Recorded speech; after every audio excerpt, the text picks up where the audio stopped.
Welcome to the Ascent podcast, a show about inspiring people who explain their path to achievement. I'm your host, Joe Burgess, wealth advisor at Moxie Wealth Management. Today on the show, we chat with visionary and entrepreneurial executive leader David Russick. Among his accomplishments, he founded 2 waste management companies, TUBS and Bagster, and with his wife, Sara, went on to start an angel financing network called Gopher Angels. We learn about the origins of his entrepreneurial spirit and how his companies developed and evolved. It hasn't all been success. He also lets us know what he feels is his biggest weakness when it comes to business. David, welcome. Thanks for joining us. Thank you. Glad to be here. So we're not in studio together today. Where do you happen to be calling in from? My wife and I are in Napa, California, and we're working remotely for the most part. Well, as we get going, I'm really excited for our conversation today because I think you've got quite a perspective here, being somebody who's had your own businesses in the past and somebody who also is involved in angel investing for other small businesses now. And so there's a lot of different stuff I'd love to chat with you about, but tell me how you got started in business. Well, it goes back to my family. My ancestors actually migrated to Sioux Falls, South Dakota from the east in wagons to start a general store in and around South Dakota. So I heard these stories growing up, and I think it inspired me to be doing the same thing. When I was really quite young, I would hold neighborhood carnivals where the kids would come in and play games and give me their nickels, dimes, and quarters, and we had little skits and talent contests and things like that. So I started pretty early and carried that through to my career. So when you were done with high school or heading to college, did you know, hey, when I'm done, I'm going to have my own business? What it was, I knew I wanted to do my own business, but I felt I had to learn a lot. And so the way I looked at it is with my jobs after college and graduate school, I looked at it as a learning experience. And absorbed everything I learned at these businesses like a sponge. Was TUBS the first business that you had run or started? Yes. And how long after college does that come about? That would have been about 15 years, actually. Quite a while. Oh, okay. And so what kind of stuff were you doing, and where did the light bulb go on where you said, I got to do it, this is my thing? What happened? Well, I was vice president of international sales for a Minnesota-based company. Okay. And my travels took me primarily to Europe, Asia, Australia, New Zealand. And while I was in Australia, after multiple trips back and forth over an 8-year period, I ran across this concept, the Australian equivalent, which they called mini skips in Australia. The company actually earned a national award for innovative business and growth. And so I knew this wasn't happening in the U.S. I didn't do anything about it right away, but as I kept going back to Australia for business for this company, I would take a weekend, for example, and meet with the people, or in the evening and kind of learn about their business.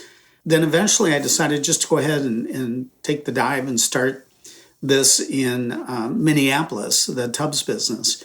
But it took a while. It took some research. I had to find a fabricator for the vehicles. I had to find a place where to make the TUBS dumpsters, that kind of thing. And then I had to arrange financing.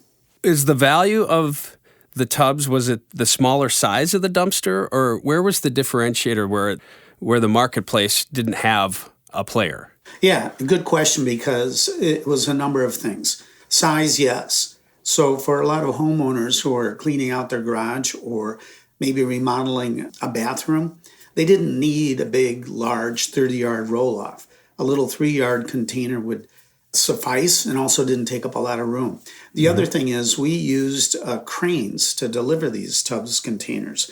And so we didn't have to necessarily drive on their property and damage anything. When you roll off a container off one of these large trucks and they go slamming onto your driveway, there's a good chance for damage. So we avoided that as well. And then I think there was a cost advantage compared to the larger roll-offs. So we had several things. But I will say one more thing that was interesting about this at the time was customer service. We actually had people on the phone take the calls because the industry at the time were either one-man operations where the wife might pick up the phone with a screaming baby in her arms, Right. or it would go to a cell phone where the driver, the owner operator, Right. was answering the phone while I was driving. This kind of thing. So we also found that providing good customer service also helped our business. And did it take a lot of capital when you started? Like, had you prepared for this, or was it a matter of business loan? I mean, how do you go about starting it when you begin? Yeah, well, you asked me earlier on if I really wanted to start my own business. So I had started to save very early and had a good bank account to go ahead and start a business. But I will say something about Minnesota. I received a lot of help. So I went to the bank, was able to work with the banker there to get an SBA loan to buy the dumpster containers themselves. And then there was, for the vehicle, I went to the dealer and I was able to get vendor financing, not only for the truck body itself, but everything put on the truck. So they were able to finance that. So a combination of my own cash, vendor financing, and SBA loans, I was able to get the business started. And how many tubs do you have when you start, and how many trucks, and then how does it expand? I know eventually you did sell the business, but I'm kind of curious the growth that you saw before that happened. Yeah, the first number of tubs containers was around 50. We had one truck.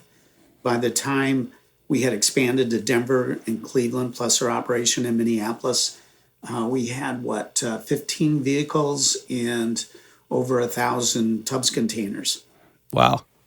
How many employees do you have at that point in time then? Yeah, we had about 30. So then the next question that I have, because I think for so many small businesses that such a large percentage of them just don't make it, right? And so you're making it, you're having profit, you're expanding to different cities. What makes you think about selling? My first blush would be, all right, great, this is what I'm going to do for the next 20 years. What was your thought process when you decided to step away? Well, we actually transitioned to the Bagster while we had tubs. All right. And so we were transitioning. We had such a loyal customer base in these three cities. Cleveland was relatively new, so the customer base was quite a bit less. But in Minneapolis, we've been doing it for several years. And the way we worked it is we wanted to slowly transition our tubs customers to a Bagster. And at a certain point, we decided, okay, now we've done this.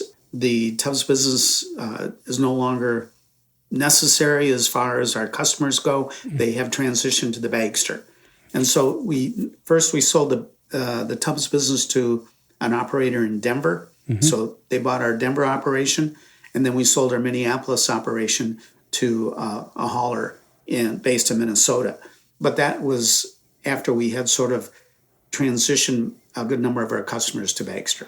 And so Bagster now, and I just had a remodel last fall, and we used a Bagster.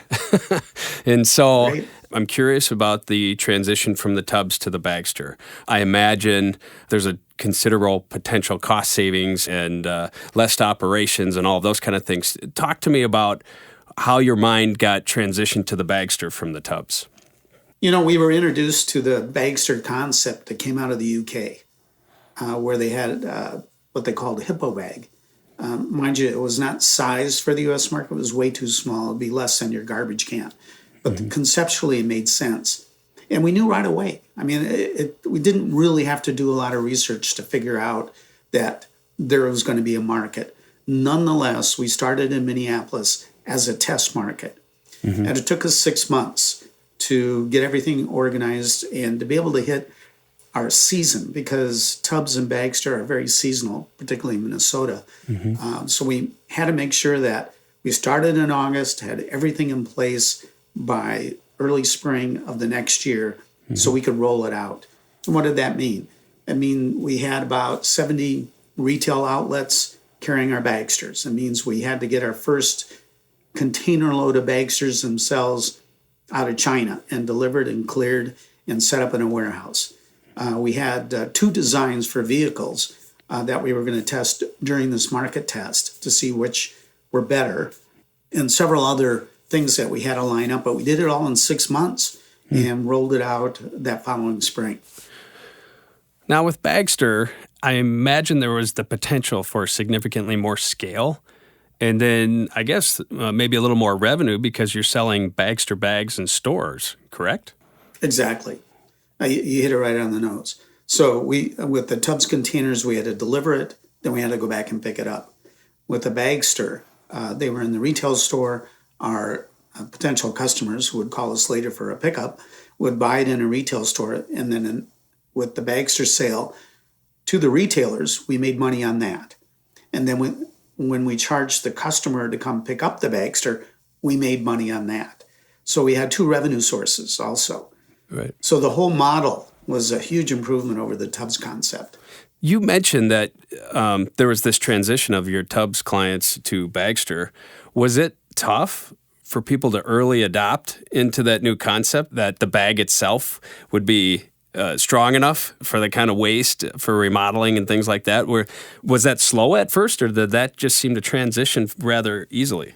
It transitioned fairly easily, but you always have these early adopters with new things. Mm-hmm. And once they were out there, just like the TUBS containers, they became their own billboard and created curiosity out there. So the early adopters would take it, use it, be very happy. We had a really high rate of satisfaction, like 99%. Mm-hmm. And, the word would get out. Again, they would see it. It was a billboard. And so it really snowballed pretty quickly. And I have the same idea now. So, I guess there was this transition from TUBS to Bagster before you were selling off the TUBS part of your business. Again, when you're in Bagster, my thought process is, all right, is Bagster the thing that you're going to do for the next 15 or 20 years? Did you always have an idea, and do you continue to have that idea that I'm going to create businesses, have them be successful for a handful of years, and then hopefully sell and move on because I'm just not the kind of person that does the same thing for 20 years straight? What are your thoughts on that? Yeah, I think you're right. In my case, even with TUBS, we built it with the idea of an acquisition. And even the color of the TUBS itself, we designed as Bagster's also, green, which is waste management green. So, yes, we did look at that.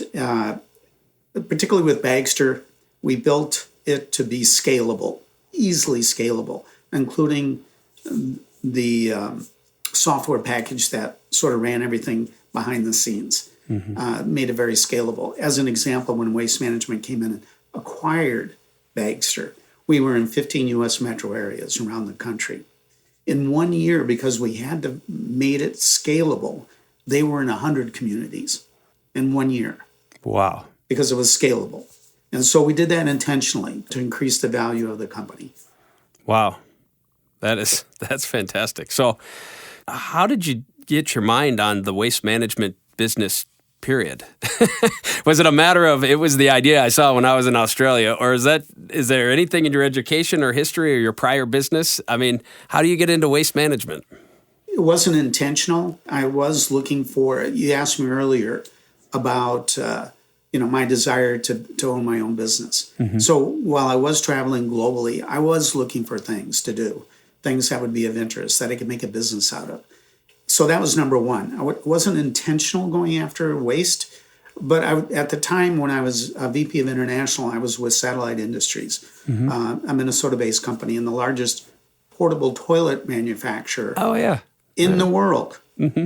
And so I was selling truck tanks, chemicals, portable toilets, helping people get set up in these businesses because the portable toilet business was not everywhere, but pretty much non-existent outside mm-hmm. of the U.S. And so I had to help these people get started in business. So learned a lot there as well. But I think as a result of the fact that I was out looking for portable toilet operators to be able to sell this business package to, I ran across this mini skips at the same time. And it looked like such a good business opportunity, not occurring in the U.S., receiving awards in Australia, and although not sized for the U.S. market, and we tweaked, the equipment and so forth for the U.S. market, mm-hmm. that's where we ended up. Sidebar, because I'm thinking about it in all this dialogue. Was TUBS your first thought, or had you thought of other businesses prior to that? Yeah. I think with a lot of entrepreneurs, I had a failure. I started very early on, right out of graduate school, with a thing called Tyvek, making Tyvek jackets, which were beautifully printed, but that didn't work out. So I learned a lesson there as well. The lesson learned there is I actually gave a fabricator for the jackets for an order I got. And this is still kind of rubs me the wrong way. I gave him my deposit, and 2 weeks later, he walked away, was out of business. He knew damn well the English. Yeah. He knew darn well that after I gave him that $2,000, that he would not be in business a week later. But that was a learning experience in the sense that when I then set up TUBS, I made special arrangements with the fabricator of the dumping mechanisms and the tubs themselves to be exclusive to me, and made sure that they were going to be around. That was a family-run business. They had a good history, so that influenced what I did after that. You're winning or you're learning, right? With all your business. So we're going to take a break here for a second. When we come back, I want to talk to you about the Gopher Angel Investment Network. So we'll be back in a moment. Hey there, this is Joe. You know me as the host of this podcast, but did you know that I'm also the co-founder and president of Moxie Wealth Management, a boutique wealth management firm in Minneapolis, Minnesota? My team and I excel at taking complex family and business planning concepts and making our financial advice easy to understand. We recognize the trust that executives and families place in our team and value our role in helping our clients be intentional with their assets. When you partner with Moxie, my team and I focus on creating a plan that encompasses your financial goals and philanthropy, while also understanding how you want your wealth to impact your family and future generations. You can trust our unique expertise to build a thoughtful yet strategic wealth and legacy plan for your future. To learn more about me and my firm, send me an email at joe@moxiewealth.com. That's joe@moxiewealth.com. I'm a registered representative and investment advisor representative of Securian Financial Services, Inc. Securities and investment advisory services offered through Securian Financial Services, Inc., member FINRA SIPC. North Star Resource Group is independently owned and operated. Moxie Wealth Management is affiliated with North Star Resource Group. David, we're back. Tell me about the Gopher Angel Investment Network. Yeah, my wife and I, once we exited Bagster, when Waste Management came in and acquired the company, we actually had 2 exits. We had been working so hard, we took about 6 months just to catch our breath, but looking for what's the next thing to do. And we really didn't have any fresh ideas. So we thought, well, why don't we get into angel investing, find a company, help them scale like we had with both TUBS and Bagster, and invest some of our money in it to help build the company, grow the company. And we thought the best way to do that would be angel investing. It wasn't very long, 3 or 4 months, we realized, number one, we weren't seeing very good deal flow. Okay. Number 2, the amount of money that we would be investing might meet a payroll for, a month, but not really move the needle for the company. And then we didn't know a lot about angel investing. We didn't have an understanding of the terms, what to look for, how to evaluate. We were operators. We could take a look at a business and tell you on the operations side if this looked like a viable business or not. But when it came to investing in a business, that's a whole different thing. And coincidentally, right during that period of time when we were becoming aware of this, Thunderbird, where I went to graduate school, came back and sent us an email with an invitation to join the Thunderbird Angel Network. Okay. In fact, I was so suspicious that the timing was so odd that we were coming to this conclusion that we need to do something differently here. And this invitation from Thunderbird, I called the school to see if it was a scam, and it was not. And it was for real. So for at least a year, we traveled back and forth from Minneapolis to Phoenix, participating in the Thunderbird Angel Network, learned a lot, came to appreciate the collaboration amongst angel investors and trying to make good decisions when it came to their investments. And the whole process of diligence and so forth, became more familiar with the terms around it. After a year, though, we said, why are we flying down to Arizona? We should be doing this in our backyard in Minnesota. Yeah. I think the entrepreneurial spirit in both of us said, well, why don't we just create one from scratch? So that's what we did. It took another 6 months of research. We started in August of 2011, and in March of 2012, we had our first meeting of 4 angel investors and brought in 4 companies to pitch, and that started it. What is the difference between angel investment and, say, a venture capitalist? I assume there's a lot of crossover there, but in my head, I'm thinking angel investors, maybe smaller dollar amounts, or maybe not as massive scale of business, or is there a dramatic line there that you can draw between the two? Yeah, I mean, there are a couple of things here that you touched on. So we are a network, and that means that each individual makes their own investment decisions, but it's collaborative. And so when we bring in a company to pitch, and we'll have pitch meetings every other month, and we'll bring in 4 to 6 companies, the individuals that are interested in any of those 4 to 6 companies will then work together on a diligence process, which Gopher Angels as an organization facilitates. Mm-hmm. That's a network. Now, there are angel funds similar to a VC. Mm-hmm. They have a general partner or 2, and they will manage the fund, and they may have an investment committee, and they make decisions for the individual as to where that money is invested. I see. Okay, so we are a network. Now, you're specifically to your question about VCs, venture capital plays with way bigger dollars. Mm-hmm. They're generally at a later stage, although we're finding these days that they're moving down closer to what we invest in. So we invest in pre-seed, meaning they beyond concept, but they may have some proof of concept yet.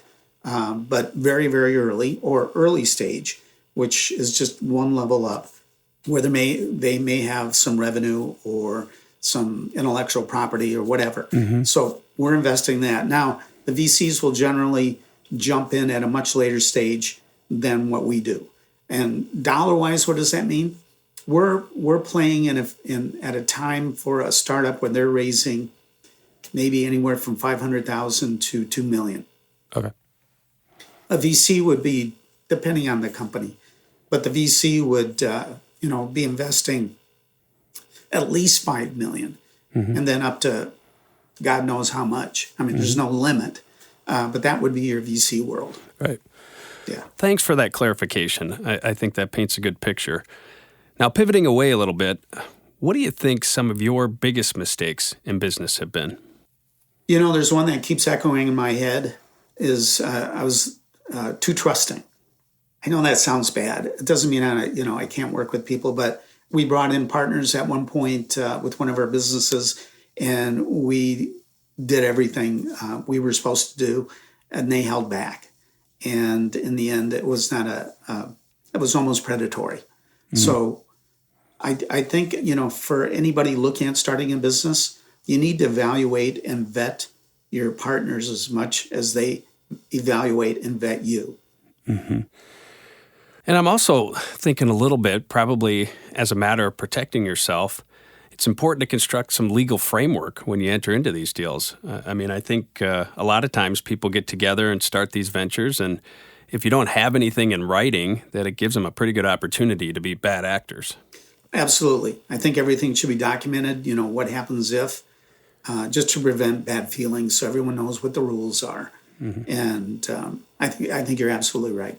So what is your kind of vision here as you go forward?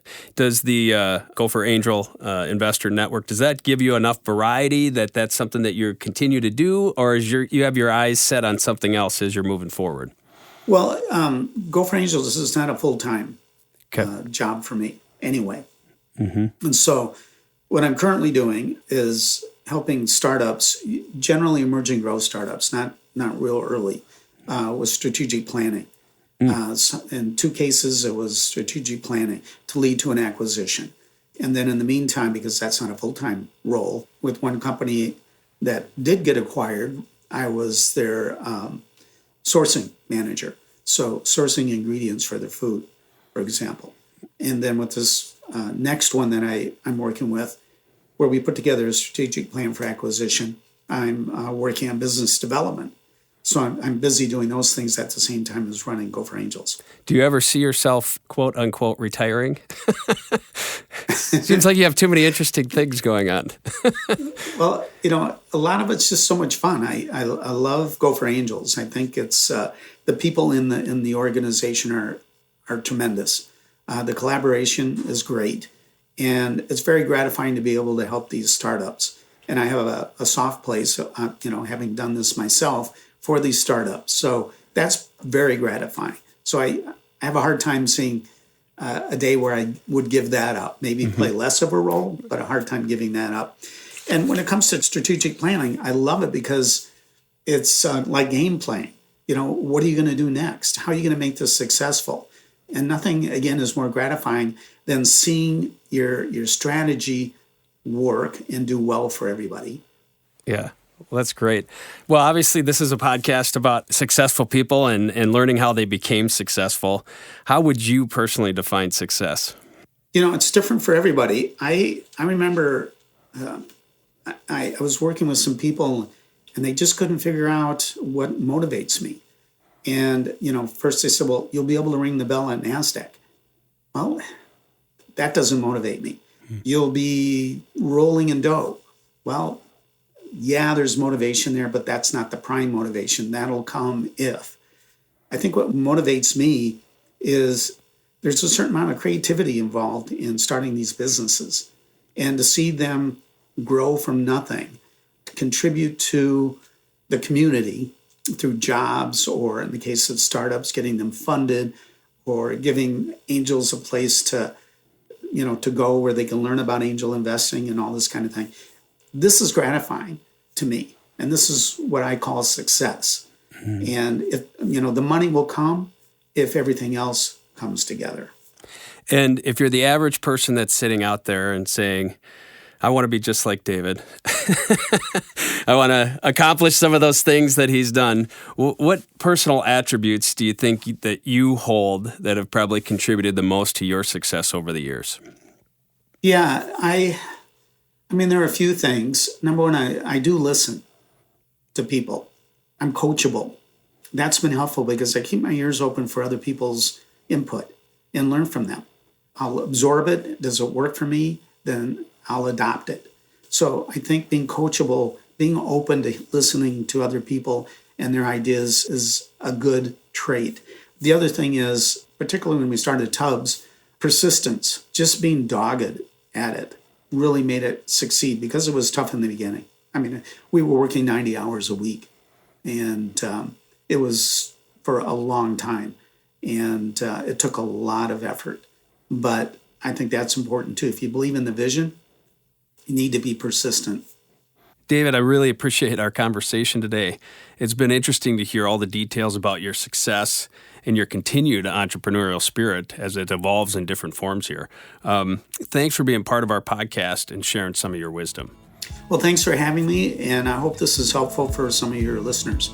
You've been listening to David Russick, founder of TUBS, Bagster, and Gopher Angels. On top of his involvement with Gopher Angels, David recently started a strategic planning and market development consulting firm called Innovative Waste Recycling. You can find out more about that company and the work they're doing at iwrecycling.com. Thanks for listening to this episode of the Ascent podcast, a show about inspiring people who explain their path to achievement. I'm your host, Joe Burgess, wealth advisor and founding partner of Moxie Wealth Management. You can learn more about me and my firm at moxiewealthmanagement.com. That's MOXIE wealthmanagement.com. Thanks again. We'll see you next time.